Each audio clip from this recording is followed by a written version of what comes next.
describe Mark as very thoughtful and forthright and intelligent. He was always active and always interested in stuff and always a comedian. So there was never a dull moment in the Thelen household. 20 miles west of here is a town called Albany, Minnesota. And that's where I grew up in the 50s when everything was fine in Albany. His father was a grocer, ran a small Thelen market, a small grocery. And so most of us, the family, worked there. And it was a good upbringing. Mark was my older brother. He was one of 3 older brothers. I was the adorable youngest child. And he was a talented athlete in high school. Went on to go to St. John's University, graduated, unless I'm mistaken, in physics. And then I went to the University of Minnesota to get an MBA. Before MBAs were even considered cool, they certainly weren't abundant. And then after that, I taught school for 5 years. And it was in that period in his life when he met Ann, who grew up in Minneapolis. She was a Hennepin County juvenile probation officer. And we really liked each other, and we got married. And then, when I decided on a whim to start a recording studio, I remember I called her up and told her that's what I wanted to do, and she said, okay. When I first met Mark, he was kind of struggling, frankly. My outsider view would be that St. Cloud apparently didn't need a recording studio, so it was kind of tough sledding.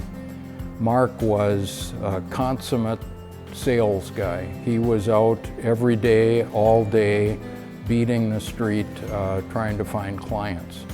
However, over time, I sold enough jingles so that St. Cloud in central Minnesota had, I believe, the highest jingle per capita ratio of any place in the known universe. I mean, it seemed like every business for a while had a jingle, you know, including the city of St. Cloud. One day, a client of mine was talking about his jingle that we had done for him, and he said, do you think I had to use that idea on my billboards in the newspaper? And I said, oh, sure, that's a really good idea. And he said, do you do those things? And I said, no, we're just audio. And he said, I'll write you a check. And I said, oh yeah, we do that stuff. And he said, good, I'll come in next week, and at that particular time, you can tell me how you're going to do them, how much you're going to charge, and so forth, and we'll go ahead with it. Thelen Advertising was born in an instant. I think they just both had talent and seemed to be a natural at copywriting, and I think Mark was too, but then Mark would go out and hustle. The ideas that he and Ann produced and sold to people were often novel ideas, but they were obviously successful ones. It was always about the sales message. What do you want to say? Who do you want to say it to? Make sure that message comes across. The business evolved and became very successful. One of the most successful marketing firms in the history of St. Cloud. This was written on the occasion of Ann's celebration of life. She died, as you know, in late 2022. Her maiden name was Gorman. Ann Gorman had definite spark, in circumstances happy or dark. Dazzling and witty, and a force in this city, she's departed but left an indelible mark. Mark is very progressive in his civic and political views. And I think it would have been easy for him, maybe it would have made sense to keep quiet about that in St. Cloud, which still is in many ways a conservative community. But he didn't. And he hated hypocrisy, you know, I mean, because he had a strong moral core.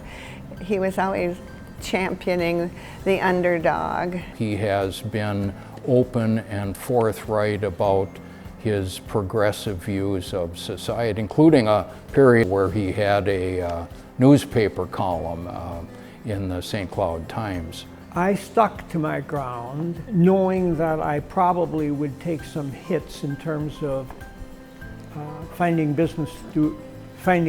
clients to do business with, because I figured there were enough of them that were open-minded and similarly thoughtful, and all I had to do was find them out to make sure there were enough to keep us going in a productive way. And it turns out I was true. But he had a strong ethic about doing good for the world and for people. And in my whole life, I've never gone to bed cold or hungry. There are people who do go to bed cold and hungry. And sometimes there isn't even a bed. And it's just been sort of hard for me to imagine that I might be in the same circumstance and that I might need help. And so anything I can do to help, and we have some terrific organizations in this community that will do exactly that, will help people in need. And I just want to be part of it. Mark is deserving of the Al Didier Award because of his generosity, not only to institutions or organizations, but to individuals who are in need. And he doesn't just give money, he gives time, and he gives attention, and he gives consideration. When the executive director of the Community Foundation, Central Minnesota Community Foundation, told me that I was getting the Alex Didier Award, really I thought, who? Me? These people spend their lives doing this stuff, and then they get all gracious if I happen to make a donation, and I say, I'm just writing a check. You are doing it every single day, and I hope they're very proud of what they're doing.